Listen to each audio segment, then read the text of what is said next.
추측컨대 안수 집사님과 장로님들이 이제 화장실에 오셨다가 이제 대화하신 것 같아요.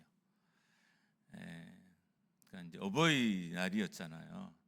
자녀들한테 용돈을 많이 받았냐는 거예요. 대부분의 말씀이 돈을 안 뺏어가면 다행이라고. 그리고 음식을 먹으러 가긴 갔대요. 갔는데 돈은 본인들이 다 내시고 어쨌든 그래서 어버이날을 잘 숨기고 왔다, 뭐 이렇게 이야기하시더라고요. 옆 사람과 인사하겠습니다. 그래도 내가 너의 어머니다, 아버지다, 이렇게 인사하겠습니다. 시작. 그래도 내가 예. 하세요. 한번 더. 그래도 내가 너의 엄마다. 시작. 그래도 내가 너의 엄마다, 아빠다. 예. 고린도 교회는 사도 바울이 개척한 교회예요. 당연히 이 교회에 대한 자부심이 바울에게는 있었습니다. 그래서 다른 성경에 보면 디도에게도 고린도 교회를 자랑하고, 그리고 다른 사람들에게도 이 고린도 교회를 자랑했어요. 그러다가 바울과 이 고린도 교회 사이에 큰 오해, 문제가 생겨났습니다. 그러니까 고린도 교회 안에서 바울을 비난하고 교회에서 문제를 일으키는 사람들이 생겼고, 우리말로 하면 속썩이는 사람들이 교회에 생겨났어요. 대표적인 문제가 우상의 제물을 먹는 문제, 또 성적인 문제, 파벌과 분당의 문제, 그리고 부활 논쟁, 방언 등 여러 가지 시끄러운 문제로 인해서 고린도 교회가 좀 혼란스러웠어요. 이런 고린도 교회를 안정시키기 위해서 바울은 편지도 쓰고 방문하기도 했습니다. 근데 편지를 썼을 때 이제 바울이 좀 강하게 편지를 썼어요. 얼마나 강하게 썼는지, 나온 서신도 있고 나오지 않는 서신도 있는데, 아마 나오지 않는 서신에 그 강함이 포함되었을 가능성이 되게 많아요. 감사하게도 이 고린도 교회는 바울의 권면과 책망을 받아들였어요. 우리가 누군가의 권면과 책망을 받아들이는 일은 참으로 어려워요. 그래서 어쩌면 사도 바울이 고린도 교회를 자랑했을지도 몰라요. 문제가 있는데 그 문제를 지적하는 것을 그래도 고린도 교회는 감사하게 다 받아들였습니다. 9절 말씀을 표준 세번역으로 한번 좀 보겠습니다. 우리 같이 읽습니다. 시작. 지금은 기뻐합니다. 그것은 여러분이 아픔을 당했기 때문이 아니라 아픔을 당함으로써 회개에 이르게 되었기 때문입니다. 여러분이 하나님의 뜻에 맞게 아파하였으니 결국 여러분은 우리로 말미암아 손해를 본 것이 없습니다. 이제 9절을 표준 세번역으로 보면 이렇게 번역이 돼요. 고린도 교회 안에는 교회에서 찾아보기 어려운 최악의 모습도 있었어요. 그러니까 교회에 있으면 안 되는, 절대로 있으면 안 되는 모습도 고린도 교회 안에 있었어요. 그러나 이 고린도 교회는 사도 바울의 강력한 권면을 받아들였고, 그래서 회개라는 멋진 결론을 가질 수 있었습니다. 올바른 신앙인 여러분과 저의 믿음이 온전하다면 우리가 신앙의 과정에는 얼마든지 문제가 생길 수 있어요. 목사도 목회를 하다 보면 문제를 만들 수도 있고 문제의 주인공이 되기도 하고, 성도들도 신앙생활을 하다 보면 얼마든지 고린도 교회에 나와 있는 이런 문제의 주인공이 될 수도 있다는 거예요. 그런데 만약에 여러분과 제가 정말 구원받은 사람이라면, 우리가 하나님의 사람이라면, 성령의 사람이라면 결론적으로는 회개한다는 거예요. 고린도 교회가 문제가 많았지만 사도 바울의 권면을 받아들이고 회개를 했다는 것은 이들이 다 하나님의 교회고 하나님의 백성이고 하나님의 자녀였다는 겁니다. 자, 그러면 우리가 뭔가를 조심해야 될까요? 결론이 회개가 아닌 결정에 대해서 경계하고 조심해야 돼요. 그러니까 목회자도 문제가 있을 수 있고 성도도 문제가 있을 수 있어요. 그런데 여러분과 제가 정말 하나님의 사람이라면 우리의 결론은 회개해야 한다는 거예요. 저도 실수할 수 있고 여러분도 실수하고 잘못할 수 있어요. 그러나 우리가 진짜 하나님의 사람이라면 결론은 회개해야 한다는 거예요. 그래서 아마 사도 바울이 고린도 교회를 칭찬하고 자랑했을 수도 있어요. 평상시에 잘못은 있었지만 그들의 삶으로 봐서 결론은 회개로 맺을 만큼 그래도 그들이 하나님의 구원을 받은 사람들 또 교회였기 때문입니다. 지난주 저는 조금 힘이 들었습니다. 내용을 상세하게 설명하지는 않을 텐데 좀 일시적인 건데 제가 지금까지 경험한 어떤 것 중에 거의 최고치였어요. 그러니까 생각으로 할 수 있는 최악의 결말을 생각했던 그런 순간이 있었어요. 근데 제가 잠깐 이렇게 누워 있는데 하나님이 갑작스럽게 금식에 대한 마음을 주셨어요. 마음에 금식해라. 그러니까 음성이 들린 게 아니라 그냥 하나님이 제 마음에 금식해라라고 이렇게 말씀하시는 것처럼 들렸어요. 그리고 제가 바로 예, 알겠습니다. 제가 금식하겠습니다 하고 금식을 시작했습니다. 그런데 제가 얼마나 행복했냐면 내가 내 삶의 순간적인 위기 앞에 금식이라는 결정을 할 수 있는 것이 너무 감사하더라고요. 우리가 얼마든지 더 나쁜 생각을 하고 더 많은 나쁜 결론을 맺을 수도 있잖아요.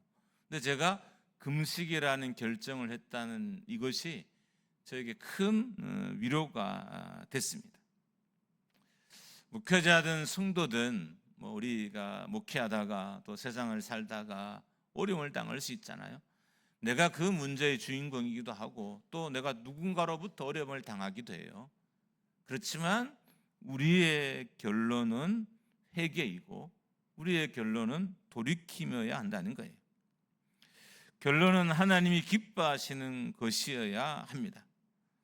고린도 교회가 희망적인 것은 바울과의 갈등, 자신들 안에 있는 많은 문제들을 회개로 결론을 지었다는 거예요. 그러니까 받아들임으로 결론을 지었어요. 여러분, 좋은 교회가 어떤 교회인지 아세요? 싸움이 없는 교회.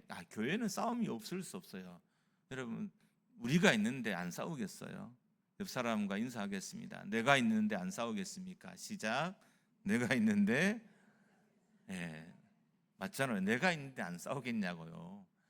나 같은 성격의 사람이 목장교회에 있는데 우리가 안 싸우겠냐고요. 그래서 교회는 항상 문제 있을 수 있어요. 그렇지만 좋은 교회는 어떤 교회냐? 결론이 좋은 교회예요.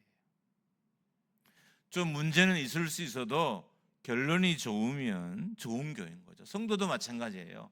성도도 좀 과정이 나쁠 수는 있어요. 그러나 결론이 좋으면 그 사람이 좋은 성도인 거죠.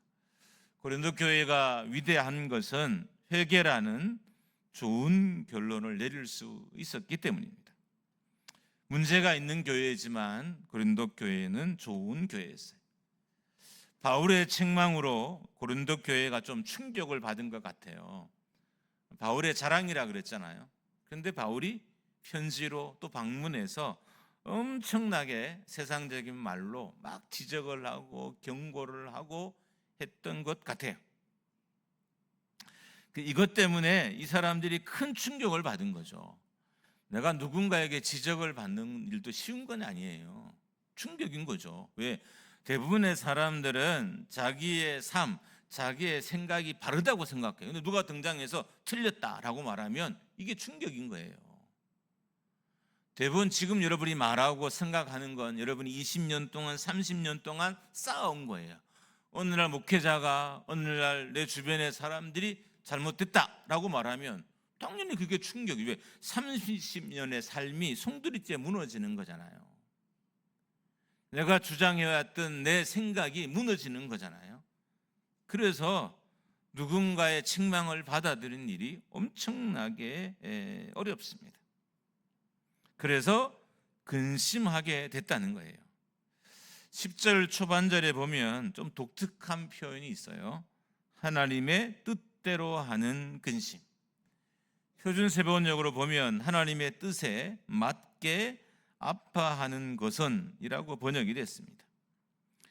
그러니까 고린도 교회가 회개라는 좋은 결말을 맺을 수 있었던 것은 이 바울의 책망과 경고에 근심을 했는데, 다행히도 하나님의 뜻에 맞게 근심을 한 거예요.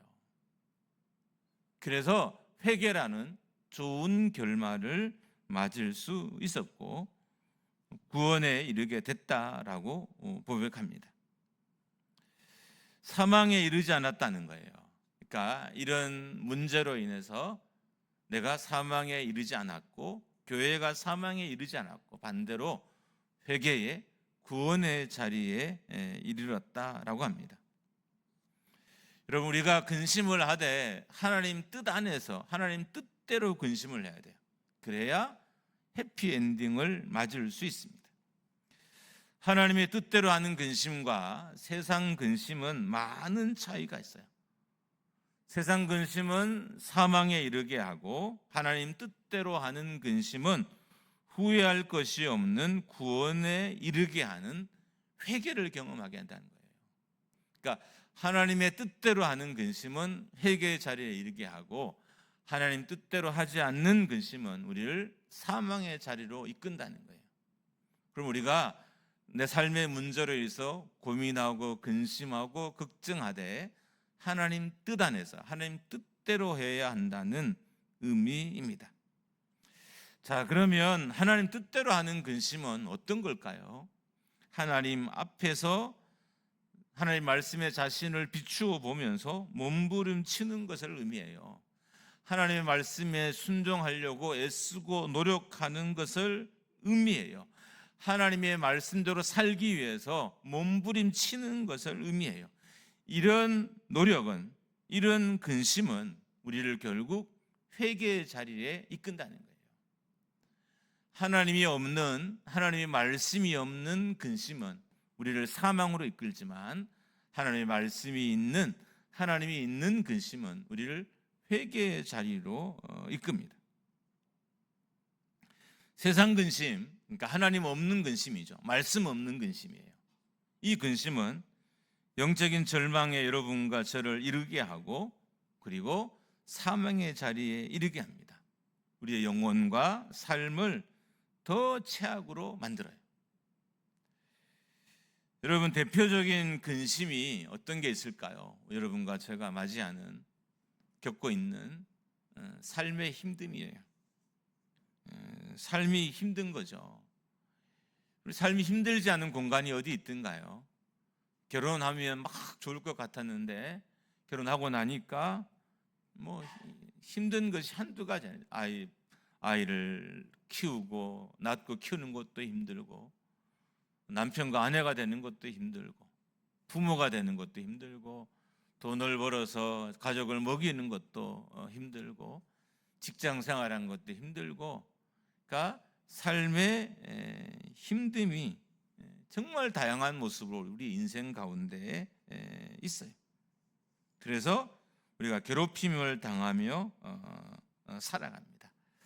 우리가 한번 좀 생각해 볼 게 있는데 이 삶의 힘듦이 반드시 이 앞에 절망할 필요는 없다는 거예요. 왜냐하면 이런 고통들은 우리를 목마르게 하고 이 목마름은 영적인 촉매제가 되게 해요. 그러니까 삶이 힘들지 않으면 사람들이 하나님을 생각할 시간을 안 가져요. 삶이 어렵지 않으면 말씀에 자기의 삶을 비추려 노력을 하지 않아요. 삶이 힘들지 않으면 교회에 나올 생각도 하지 않아요. 그때로 삶의 힘듦은 되게 영적인 좋은 촉매제 역할을 해요. 여러분, 목사가 어렵지 않으면 기도를 제대로 할까요? 목회가 어려워야 기도를 하죠. 물론 목회가 어려워도 기도하지 않는 분들도 있어요. 근데 어떻든 목회가 어려워서 기도할 수 있다는 건 엄청난 복인 거죠. 안 어렵고 목회할 수 있는 최고이지만 저는 그건 없더라고요. 목회가 어렵지 않은 분은 없는 것 같아요. 그냥 그렇게 보일 뿐이지 대부분 목회로 인해서 힘든 시간들을 목회자들이 경험해요. 그런데 그 힘듦이 영적인 목마름을 만들고 그 영적인 목마름이 하나님을 만나게 하고 그 만남을 통해서 목회자가 변하고 새 힘을 얻게 되고 강건하게 되는 것입니다. 그래서 삶의 힘듦은 반드시 나쁜 것만은 아니다. 자, 그러면 사람들은 이 삶의 힘듦을 만나면 어떻게 할까요? 당연히 해결하려고 하죠. 이걸 어떻게 해결할까? 그래서 어떤 사람들은 영적으로 문제를 해결하려고 하고 어떤 사람들은 인간적인 방법으로 문제를 해결하려고 해요. 그러니까 삶의 힘듦을 만났을 때 우리가 해야 할 일들은 방향을 잘 잡아야 되는 거예요. 삶이 어려워요. 가정이 어려워요. 교회가 어려워요. 우리가 할 것은 내가 지금 제대로 된 방향으로 가고 있는 나를 반드시 점검해야 된다는 거예요. 자, 삶이 힘든데 방향까지 잘못되면 최악이 되는 거예요. 삶이 어려워요. 근데 그 문제를 해결하는 방법이 잘못되면 더 최악이 되는 거예요. 그래서 사도 바울이 권면하기를 그래서 하나님 없는 근심을 하지 말라는 거죠. 하나님 없는 근심은 결국 우리를 사망에 이르게 하기 때문에 하나님이 있는 근심을 하고 그 하나님이 있는 근심은 우리를 회개의 자리에 이끌으니까 하나님이 있는 근심을 하라라고 권면하는 것입니다. 운전 중 사고의 위험에서 핸들을 잘못 틀고 방향을 잘못 틀어서 낭떠러지로 떨어진 사람이 있어요. 반면에 이 핸들링을 잘해서 자동차가 멈춰지기도 하고 아무런 사고 없이 스톱하기도 해요. 이 모든 일들이 운전자가 방향을 어떻게 잡느냐가 결정된 거죠. 그러니까 위기의 순간은 방향이 훨씬 더 중요해요. 평상시의 방향은 그렇게 중요하지 않을 수 있어요. 근데 위기에 내가 어떤 방향으로 가고 있느냐는 훨씬 더 중요한 거죠. 이 고린도 교회가 큰 어려움을 당했어요. 이 어려움을 당한 고린도 교회는 하나님 없이 이 문제를 해결하려고 한 것이 아니라 하나님으로 하나님과 함께 이 문제를 해결하려고 했던 거예요. 그래서 결국 회개라는 멋진 결론에 이를 수 있었던 것입니다. 바울은 잘못된 신앙의 방향에 서 있는 고린도 교회 성도들에게 권면을 합니다. 운전대를 잘못 잡고 있는 여러분과 저에게 권면을 합니다. 하나님 뜻에 맞는 근심을 하라. 삶이 어려운데 하나님의 제발 뜻에 맞는 근심을 하라는 거예요. 잘못된 방향으로 믿음의 운전대를 틀지 말라는 거예요. 그러면 더 어려움을 당하게 된다는 거예요. 고린도 교회는 위기 중에도 운전대를 방향을 잘 잡았어요. 그래서 회개라는 멋진 결론에 이르게 되고 다시 교회로서의 제 기능을 할 수 있게 된 것입니다. 하나님의 뜻에 맞는 근심을 하는 것은 어떤 걸까요? 어떻게 해야 하나님의 뜻에 맞는 근심일까요? 이걸 정말 편하게 쉽게 이야기하면 하나님의 말씀을 듣고 하나님의 말씀에 순종하라는 거예요. 그럴 때 말씀이 그 성도의 방향이 되는 거죠. 여러분, 말씀이 가르치는 길은 잘못될 수가 없어요. 말씀은 곧 하나님이잖아요. 말씀은 곧 그리스도잖아요. 말씀은 곧 능력이잖아요. 그래서 말씀이 가르치는 방향이 잘못될 수가 없어요. 그래서 우리가 삶이 어려울 때 말씀의 안내를 받는 것이 최고인 거예요. 왜요? 말씀은 잘못된 길을 가르치지 않기 때문이죠. 우리의 욕망은 얼마든지 나를 잘못된 길로 이끌어가지만 내가 늘 읽고 묵상하는 이 생명의 말씀은 결코 나를 잘못된 방향으로 이끌어갈 수 없다는 거예요. 말씀이 곧 하나님이고 말씀이 곧 능력이기 때문인 거예요. 하나님 말씀으로 세상을 창조하셨는데 이 말씀이 창조하지 못할, 새롭게 만들지 못할 공간과 사람이 어디 있겠어요? 전혀 없어요. 그래서 위기의 때에 말씀의 안내를 반드시 받아야 됩니다. 말씀이 가르치는 것이 잘못될 가능성이 없습니다. 시간차 때문에 잘못되었다고 잠깐은 오해할 수 있지만 좀 시간이 지나고 나면 말씀의 길이 최고고 최선이었다는 것을 깨닫게 됩니다. 그래서 우리는 삶의 어려움을 당했을 때 말씀이 가르치는 길이, 방향이 어디인지를 잘 살펴야 됩니다.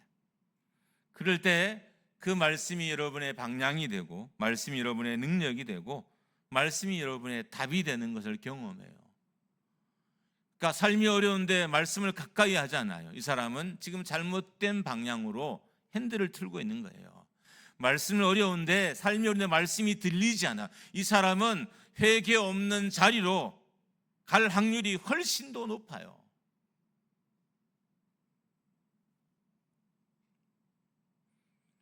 말씀의 끝에 회개가 있고 말씀의 끝에 구원이 있습니다. 그래서 우리는 말씀 앞에 서야 합니다. 만약에 지금 여러분의 삶이 어려운데 사람의 소리가 크게 들려요. 그러면 아직 해결점이 멀었다는 의미예요. 지금 내 삶이 어려워, 우리 가정이 어려워요, 내 인생이 어려워요, 우리 교회가 어려워요. 그런데 여전히 그 공동체에 사람의 목소리가 크게 들려요. 그러면 아직 그 공동체나 그 개인은, 그 가정은 해결점으로부터 엄청나게 먼 거리에 있다는 의미인 거예요. 말씀이 크게 들리고, 말씀이 위대하게 들리고, 말씀이 전부로 들리는 자리에 있을 때 해결점이 가까이 있다는 의미인 거예요. 만약에 오늘 여러분이 말씀을 들으면서 이 말씀이 크게 들리고 전부처럼 들리면 이제 여러분의 삶의 힘듦의 해결점이 아주 가까이 와 있는 거예요. 내 말씀을 듣는 중에도 하나님의 말씀은 전혀 들리지 않고 사람의 소리만 계속 들린다면 여러분의 삶을 힘들게 하는 그 문제의 해결점은 지금 여러분의 삶과는 아주 먼 거리에 있는 거죠. 그래서 사도 바울은 하나님 없는 근심을 하지 말라는 거예요. 하나님이 있는, 하나님이 함께하는 근심을 하라라고 권면을 합니다. 또한 삶의 힘듦, 이 삶의 힘듦은 그리스도를 인격적으로 만날 때 해결될 수 있어요. 삶이 힘든 사람들은 대부분 사람을 만나서 해결하려고 그래요. 근데 우리가 만나야 될 사람이 만나야 하는 건 사람이 아닌 거죠. 마찬가지인 거죠. 사람의 소리를 듣고 문제를 해결하니까 우리가 내 인생이든 교회든 좋은 결말의 자리에 갈 수 없어요. 그처럼 사람을 만나서 문제를 해결하려고 하니까 동일하게 좋은 결말을 갈 수 있어요. 여러분, 인생이 좋은 결말을 내릴 힘이 있을까요? 아니, 자기의 삶도 주체하지 못한 사람이 어떻게 좋은 결말을 내려요? 못 내려요. 그래서 우리는 좋은 사람을 만나서 내 인생에 좋은 결론을 내려고 노력을 해요. 내가 이 사람 옆에 있으면 내 인생이 좋은 결론이 날 수 있을 거야. 이렇게 돈 많은 이 사람을 옆에 붙어 있으면 내 인생도 이 사람과 같아질 수 있을 거야. 거기에 희망을 걸고 문제가 있을 때 사람을 찾아요. 그런데 이런 사람과의 만남을 통해서 문제를 해결하려고 하는 것은 하나님 뜻대로 하는 근심이 아닙니다. 하나님 뜻대로 삶의 힘듦을 해결하려면 예수 그리스도를 인격적으로 만나야 돼요. 그러니까 예수님을 인격적으로 만나지 않으면 삶의 힘듦을 통해서 우리가 회개의 자리에, 구원의 자리에 이르지 못한다는 거예요. 예수님과 관련 없이 여러분 우리가 회개 자리에 있을 수 있을까요? 못 가요. 예수님과 관련 없이 우리가 구원의 자리에 갈 수 있을까요? 못 가요. 예수님을 인격적으로 교제해야, 우리는 이미 만난 사람이잖아요. 만난 것과 교제하는 것 또 다른 거예요.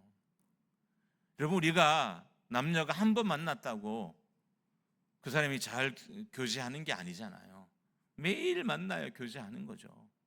그래서 교돈이라는 단계에 들어가는 것처럼 예수님도 마찬가지예요.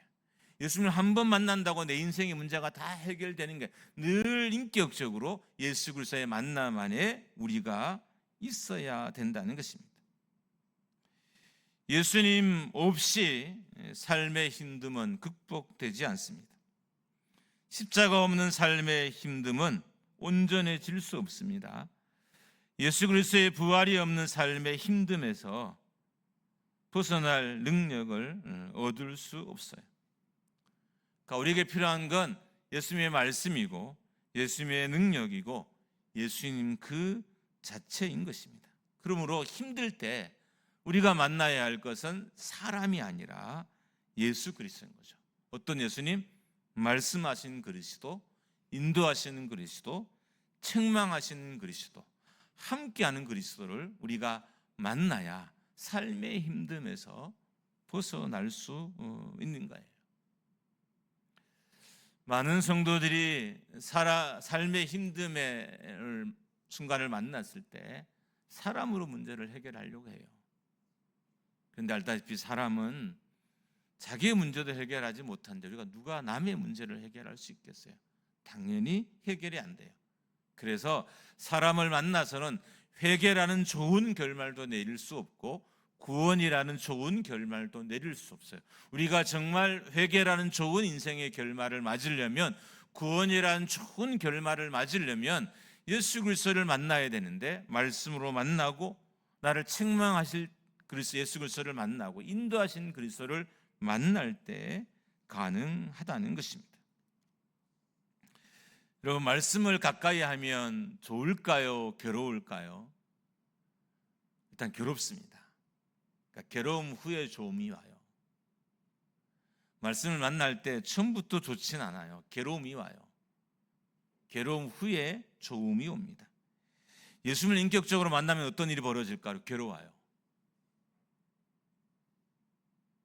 예수님을 만남이 없을 땐 그분의 요구를 하나도 받아들이지 않아도 내 마음에 아무런 자책이 없었어요. 예수님을 인격적으로 만나고 예수님과 날마다 교제 안에 있으면 그분의 음성을 듣지 않는 것, 그분의 말씀에 순종하지 않는 것이 괴로움이 돼서 내 삶에 다가오게 됩니다. 고린도 교회 성도들이 바울의 권면을 들었을 때 되게 힘들었어요. 근데 감사하게도 고린도 교회는 하나님 없는 근심을 하지 않고 하나님이 있는 근심을 했어요. 그래서 회개와 구원의 자리에 이르게 됐던 것입니다. 문제는 세상 근심, 그러니까 하나님 없는 근심, 세상의 방식으로 삶의 문제, 어려움을 해결하려고 하는 것은 결국 우리에게 사망을 선물하고 절망을 선물한다는 거예요. 여러분이 기대하던 그런 것들을 하나님 없는 근심이 줄 수 없다는 거예요.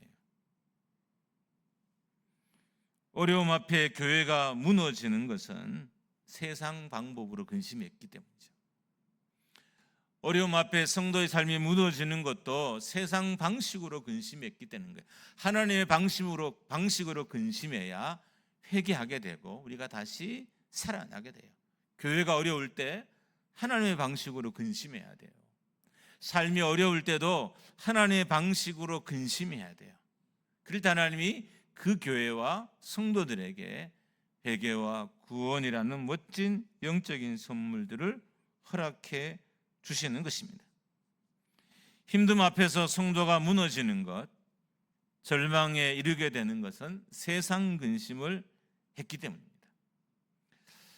오늘은 어버이 주일입니다. 도대체 부모는 어떤 사람이어야 할까요? 제가 생각하는 부모는 가르치는 사람이 아니라 보여주는 사람이에요. 우리는 생각하기를 부모는 가르치는 사람이라고 생각해요. 실제로 부모는 가르치는 사람이 아니라 보여주는 사람이에요. 그러니까 시련과 어려움 앞에서 하나님의 뜻대로 하는 근심을 통해 회개와 구원의 자리에 이르는 것을 자녀에게 보여주는 것이 부모가 해야 될 일이라는 거예요. 여러분의 가정에 어려움이 있을 때 여러분은 하나님의 방법으로 그 어려움을 해결하고 있습니까?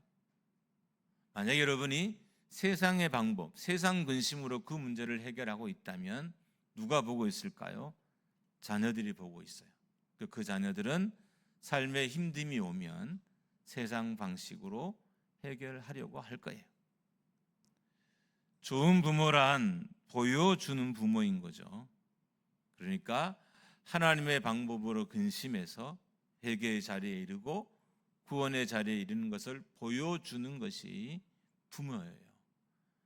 여러분, 평생 말을 해도 바뀌지 않던 자녀가 한두 번 부모의 삶을 보는 것으로 송두리째 변화될 수 있습니다. 어쩌면 우리 집에 있는 아이들, 여러분의 집에 있는 아이들, 자녀들은 보여주는 부모를 기다리고 있을지 몰라요. 아빠가 보여주면 내가 바뀔 것 같아. 엄마가 보여주면 내가 바뀔 것 같아. 라고 지금 기다리고 있을지 몰라요. 언제 보여질지 모르는 어머니, 아버지를 향해서 기다리고 있는 거죠.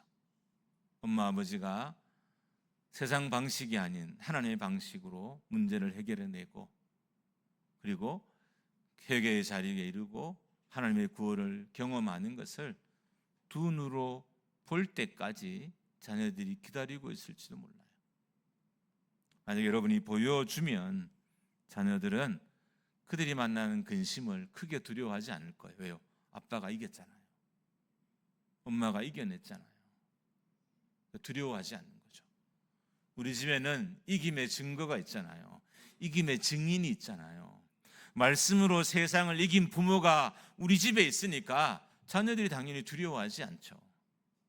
말씀으로 삶의 어려움을 이겨낸 부모가 있으니까, 예수님을 인격적으로 날마다 만나 삶의 힘듦을 해결한 부모가 있으니까 자녀가 힘듦 앞에서 두려워하지 않는 거 아니에요. 아버지가 같은 길을 가면, 어머니가 같은 길을 가면 해결되는 걸 아니까. 저는 이게 부모라고 생각합니다. 사람은 근심하지 않을 수 없습니다. 근심이 없다면 사람도 아닙니다. 그러나 성도는 그 근심, 삶의 힘듦이 있다 할지라도 하나님 뜻 안에서 근심하고 삶의 힘듦을 해결해야 됩니다.